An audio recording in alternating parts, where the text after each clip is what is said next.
Hi மக்களே, இன்றைக்கி ஒரு அன்பாக்சிங் வீடியோ தான். கிச்சனுக்கு ரொம்பவே யூஸ்ஃபுல்லாக இருக்கக்கூடிய ஒரு ஐட்டம் தான் நான் வாங்கியிருக்கேன். மீஷோன்ற ஒரு ஆப்லேருந்து. இது பார்த்தீங்கன்னா ஒரு 350 அந்த ரேஞ்சில் தான் வருது. ஸோ இது பார்த்தீங்கன்னா ஒரு ஆயில் கேனு. இது பார்த்தீங்கன்னா ஒரு ஆயில் கேன் வாங்கினா ஒரு ஆயில் கேன் ஃப்ரீன்ற மாதிரி. ஒரு 1 லிட்டர் ஆயில் கேனுக்கு ஒரு 500 ml ஆயில் கேன் வந்து ஃப்ரீயாக இருந்துச்சு. ஸோ இது பார்த்தீங்கன்னா பிளாஸ்டிக் தான்.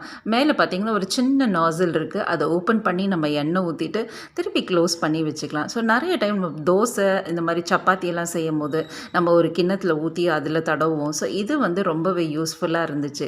ஸோ ஒரு குட்டி நாசல் இருக்கனால தோசைலாம் ஊற்றினா அதுக்கு மேலே நம்ம எண்ணெய் ஊற்றிக்கலாம். ஸோ ஒரு இதில் நம்ம ஒரு நல்லெண்ணெய் கடலெண்ணெய் அந்த மாதிரி நம்ம ஊற்றி வச்சுக்கிட்டோன்னா நம்மளுக்கு கிச்சன் ரொம்பவே நீட்டாக இருக்கும். இது ரொம்ப ரொம்ப யூஸ்ஃபுல்லாக இருந்துச்சு. ஐ ஹோப் இந்த வீடியோ உங்களுக்கு எல்லாருக்கும் ரொம்ப பிடிச்சிருக்கும்னு நினைக்கிறேன். பிடிச்சிருந்தா நீங்கள் பண்ண வேண்டியது ஒன்று தான்.